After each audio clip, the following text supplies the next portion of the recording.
Hola, espero que estés muy bien, soy Christopher Hernández de Hablemos Derecho y en esta ocasión vamos a platicar un poco sobre teoría del derecho, específicamente de John Austin. Para eso haremos un breve recuento de su vida. John Austin fue un jurista inglés del siglo XIX, quien nació en Suffolk, Inglaterra, en el Reino Unido. Se le considera el fundador de la Escuela Analítica de la Jurisprudencia. Su pensamiento jurídico pertenece a la corriente utilitarista. Se formó en Inglaterra y posteriormente en Alemania, debido a la admiración que tenía de los juristas de este país. Se enfocó al estudio analítico del digesto y a la jurisprudencia romana. Su teoría se encuentra influenciada por Jeremiah Bentham, Thomas Hobbes, David Hume, entre otros. En 1826 fue nombrado profesor de jurisprudencia de la University College de Londres, cargo al que renunció en 1832. Se le considera el fundador de la Escuela Analítica de la Jurisprudencia.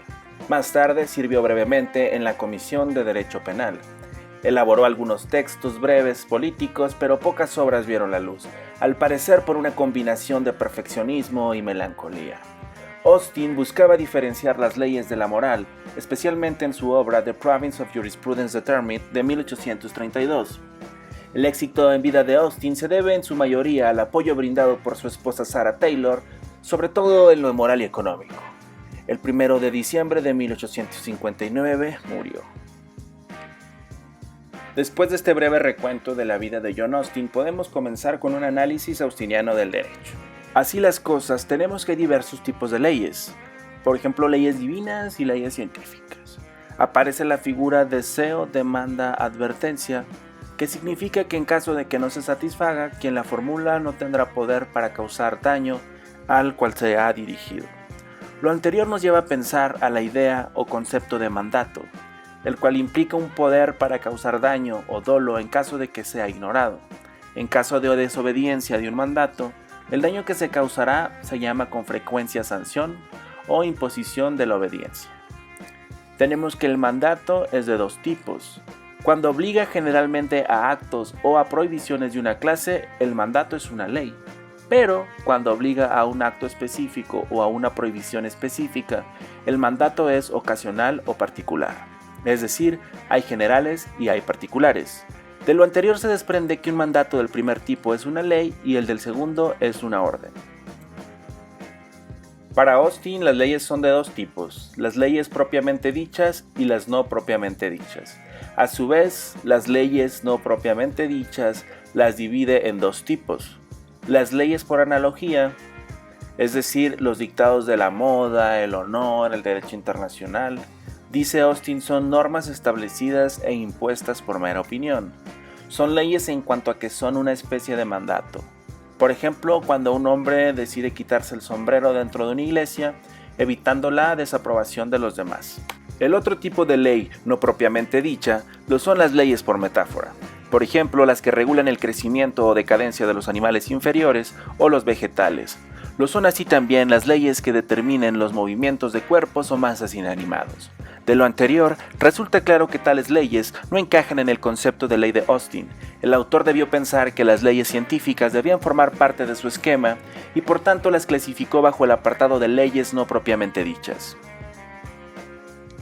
Dicho lo anterior, podemos entonces platicar sobre las leyes propiamente dichas, las cuales en concepto de Austin son las normas establecidas por un ser inteligente para guiar a otro ser inteligente sobre el que se tiene poder. Estas leyes propiamente dichas, Austin a su vez las divide en dos tipos, en las leyes establecidas por Dios para seres humanos y en las leyes establecidas por hombres, es decir, que tenemos leyes divinas y leyes humanas. Las leyes humanas, Austin nos dice, existen en sentido no estricto y en sentido estricto. En sentido no estricto son aquellas establecidas por los hombres que no son superiores políticos. Es decir, no son mandatos de un soberano, por ejemplo las normas padre-hijo y las normas amo-sirviente. Las leyes humanas en sentido estricto es el derecho como lo solemos entender en la actualidad. Son leyes establecidas por los hombres como superiores políticos para inferiores y leyes establecidas por los hombres como individuos privados en cumplimiento de los derechos legales. Dentro de las definiciones de este mar de leyes propiamente dichas, tenemos las leyes establecidas por hombres como superiores políticos para inferiores. las que a su vez las dividimos en dos.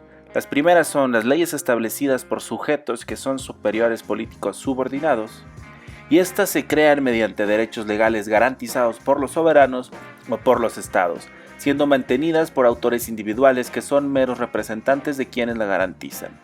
A su vez, tenemos las leyes establecidas por los hombres como individuos privados en cumplimiento de los derechos legales, por ejemplo, la norma hecha por un guardián en función de una obligación legal impuesta a él para vigilar su cumplimiento.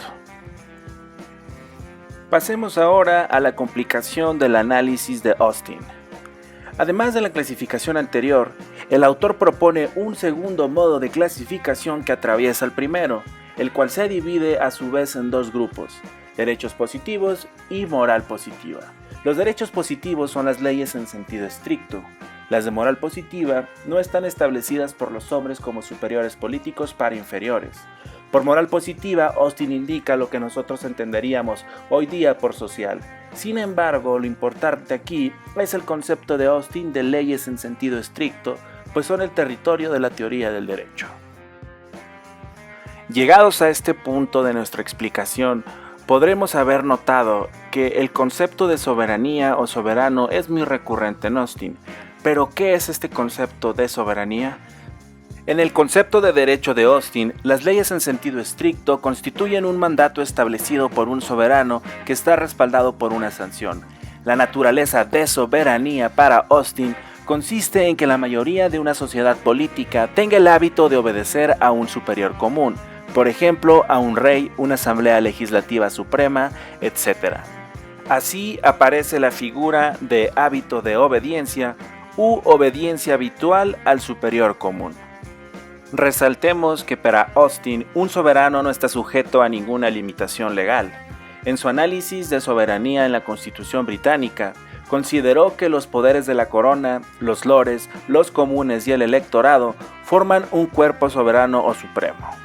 En los gobiernos federales es la unión lo que forma un gobierno soberano. Y bueno, lo dicho con antelación, ¿de qué manera encaja en el derecho civil? Bueno, en el derecho civil, para Austin, la sanción consiste en el cumplimiento de una obligación bajo la forma de una orden de un tribunal. Por ejemplo, que te obliguen a pagar daños, a restituir alguna propiedad, etc. Resalta también el concepto de nulidad como sanción, y nos dice Austin: las leyes algunas veces son sancionadas mediante la nulidad. La legislatura vincula derechos a ciertas transacciones, por ejemplo a los contratos, con la condición de que estas transacciones estén acompañadas de ciertas circunstancias.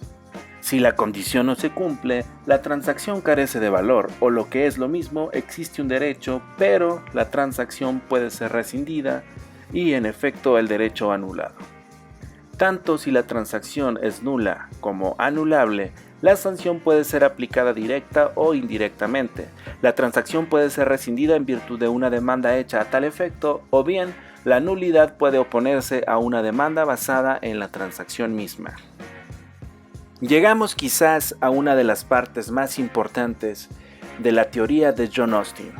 Nos referimos al mote o concepto de teoría imperativista del derecho. Dice Austin que la ley es un mandato impuesto por un determinado superior común a quien la mayoría de una sociedad obedece por hábito y que no obedece habitualmente a un determinado superior humano, respaldado por una sanción. Es decir, que en virtud de que el mandato es crucial en el pensamiento austiniano, se le describe como teoría imperativista del derecho.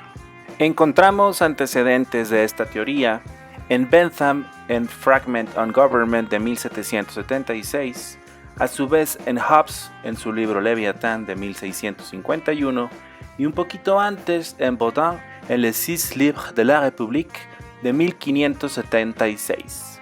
Sin embargo, fue Austin quien presentó la teoría como un todo coherente, uniendo todos los elementos, dándoles un lugar central en su concepción del derecho.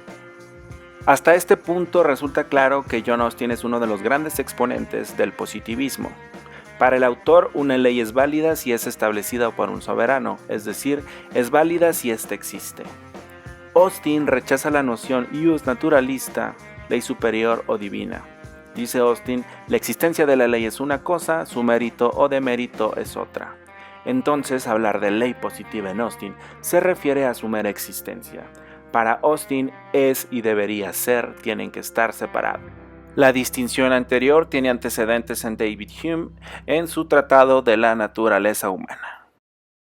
Y bueno amigos, concluimos esta explicación diciendo que la teoría imperativista de John Austin se sustenta principalmente en el concepto de mandato, de ley y de sanción. En un segundo momento podríamos hablar de una teoría imperativista soberanía donde hay un superior común determinado, un hábito de obediencia y por supuesto un cumplimiento. Es importante resaltar el aspecto positivista de la teoría en el que la ley es válida por su mera existencia y donde existe una distinción entre el deber ser y el es. Y bueno, eso ha sido todo por hoy, esperamos que el video haya sido de su agrado. Si tienen alguna duda o comentario no duden en ponerlo en la parte de abajo. Soy Christopher Hernández de Hablemos Derecho, nos vemos en un próximo video, adiós.